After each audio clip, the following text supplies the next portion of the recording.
پرانے قرآن کو جلانا کیسا ہے؟ کیا پرانا قرآن جو کافی شہید ہو چکا ہو اسے جلایا جا سکتا ہے؟ سخاوت حسین بنگلہ دیش سے۔ دیکھیں، کبھی کسی چیز کو جلایا جاتا ہے توہین کے لیے، نفرت کے اظہار کے لیے، اور کبھی جلایا جاتا ہے توہین سے بچانے کے لیے۔ مقدس اوراق کو بہت سے فقہا نے لکھا ہے جلا دیا جائے تاکہ وہ لوگوں کے پاؤں میں نہ آئیں اور ان کے پہ لکھے ہوئے نقوش مٹ جائیں، پھر ان کی راکھ کو کہیں دفن کر دیا جائے یا پانی میں پھینک دیا جائے۔ تو حضرت عثمان رضی اللہ تعالیٰ عنہ نے بھی قرآن جلوائے تھے، جو بہت سارے نسخے، کیونکہ وہ سرکاری سطح پہ قرآن کا ایک خاص ترتیب سے لکھا گیا، تو لوگوں کے پاس مختلف ترتیبوں سے لکھے ہوئے تھے قرآن، تو یہ ڈر تھا کہ جب یہ مختلف ترتیبوں سے قرآن لکھے ہوئے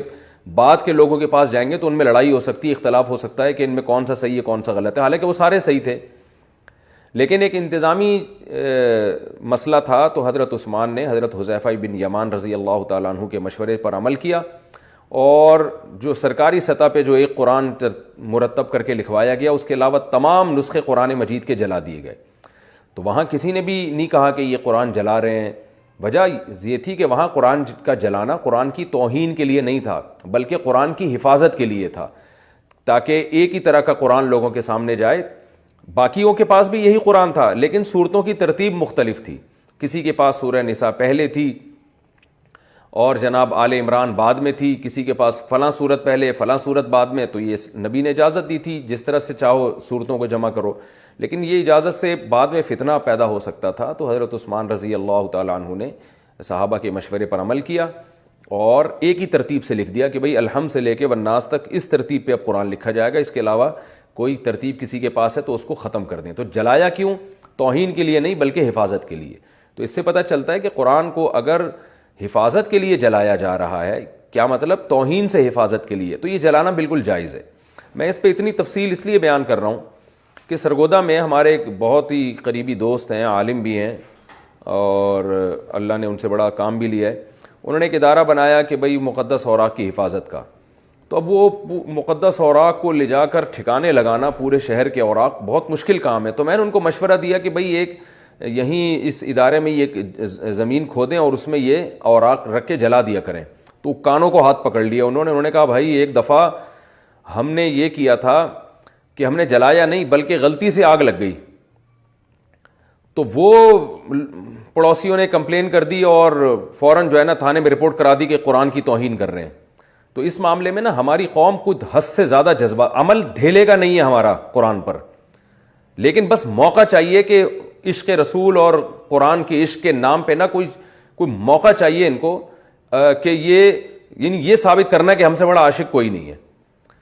تو بھائی دیکھو تو صحیح ہے کیوں جلا رہا ہے، یہ جلا ہے اس کے ہاتھ سے تیلی گر گئی ہے غلطی سے، یا انہوں نے اس لیے جلایا جا رہا ہے کہ اوراق کی وہ جو اگر وہ جان کر بھی جلاتے تو توہین کی نیت سے تھوڑی جلاتے، وہ تو اس لیے جلاتے کہ ان اوراق کو دائیں بائیں بکھرے پھریں گے، لوگوں کے پاؤں میں آئیں گے تو ہم ان کو ایک جگہ جمع کر کے راکھ بنا کے دفن کر دیتے ہیں۔ لیکن ہماری قوم اس معاملے میں بہت زیادہ جذباتی ہو گئی ہے کہ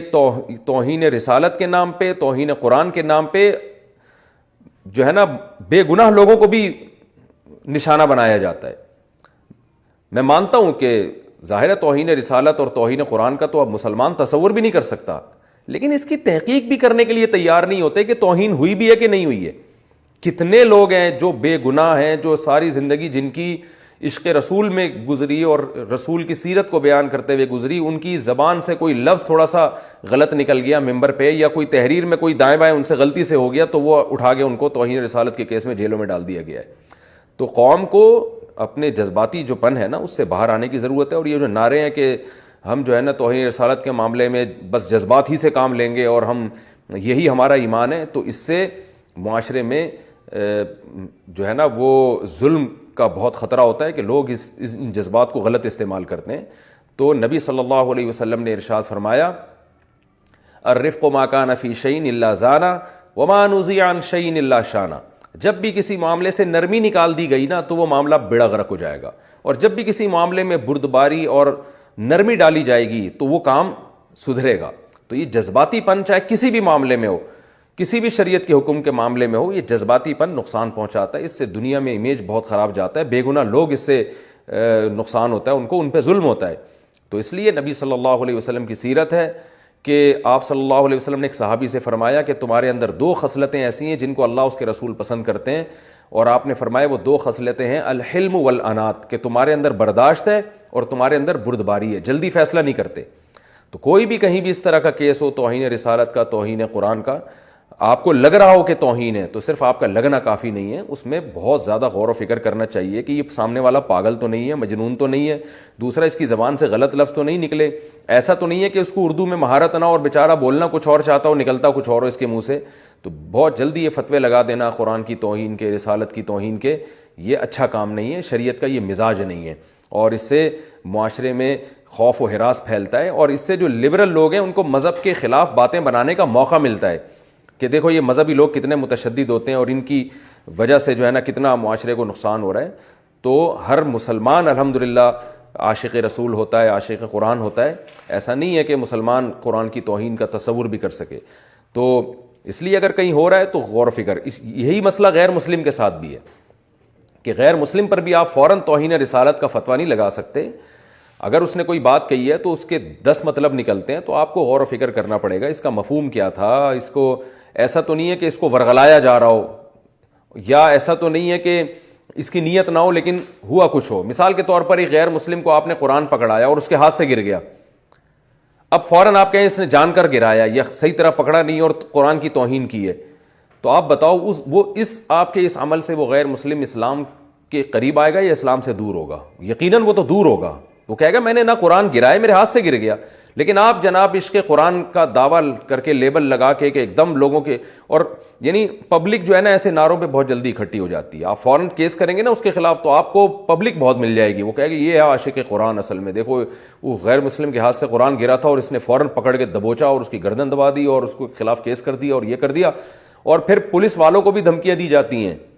اگر کسی سے غلطی سے قرآن گر جائے, یا ایسا بھی ہوا ہے کہ پوسٹر لگا ہوا ہے سیرت النبی کانفرنس کا, کسی کو یہ خیال ہوا کہ میری دیوار کسی نے پوسٹر لگا کے خراب کر دی ہے, اس نے وہ پوسٹر نہیں پڑھا اور اس نے وہ پوسٹر پھاڑ دیا اور وہ پوسٹر زمین پہ گرا, تو فوراً کہ بھئی یہ ایسے بھی کیسز ہوئے ہیں کہ توہین رسالت کا کیس بنا دیا کہ اس آدمی نے نبی کے نام کی توہین کی ہے, نبی کے نام کو پھاڑ کے معاذ اللہ زمین پہ ڈالا, حالانکہ اس بیچارے نے پڑھا ہی نہیں, وہ تو اپنی دیوار پہ جو نیا رنگ ہوا تھا اس کو رو رہا تھا کہ یار یہ پوسٹر کس نے لگایا ہے. تو اس بیسس پر بھی لوگ اندر گئے ہیں.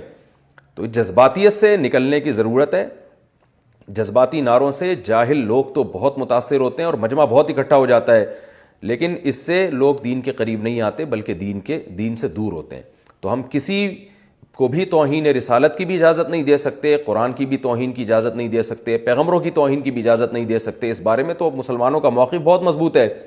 لیکن اس بارے میں توہین رسالت یا توہین قرآن کے نام پر کسی کو اس کھیلنے کی بھی اجازت نہیں دے سکتے کہ اپنی دشمنی نکالنے کے لیے ان نعروں کو استعمال کرے, مقصد کچھ اور اور لیبل جناب یہ لگایا جائے. تو الحلم والانات جو اسلام کا حکم ہے کہ ہر معاملے میں بردباری, تحمل کے ساتھ, غور و فکر کے ساتھ آپ سوچیں بھائی یہ ہوا کیا ہے, پوری بات سنیں, ایک دم جذبات میں نہ آئیں.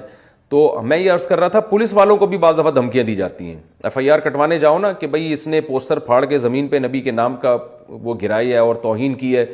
تو اگر وہ بھی انکوائری کرنا چاہتا ہے بعض دفعہ پبلک اتنی پہنچ جاتی ہے تھانے میں کہ پولیس والے کو ڈر ہوتا ہے کہ میں نے FIR نہیں کاٹی تو پھر یہ کل مجھے بھی مار دیں گے جان سے.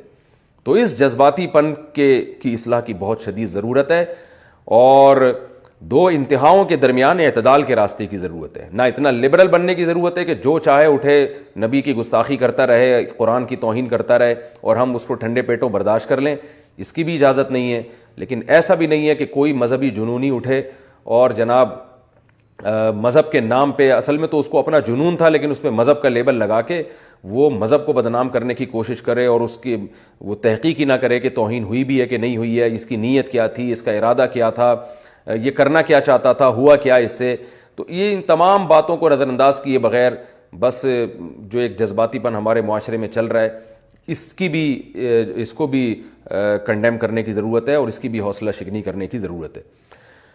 تو اس لیے آپ کے سوال کا جواب ذرا لمبا ہو گیا, میں اب اس کو شارٹ کر دیتا ہوں کہ پرانے قرآن کو جلانا جائز ہے بشرطے کہ آپ کی نیت یہ ہو کہ آپ قرآنی اوراق کو توہین سے بچانا چاہتے ہیں, کیونکہ اس کے الفاظ جب مٹ جائیں گے تو وہ پھر ان کا وہ احترام نہیں رہے گا, کیونکہ اس پہ قرآن لکھا ہوا تھا، اس وجہ سے احترام تھا. تو پھر اس جلا کے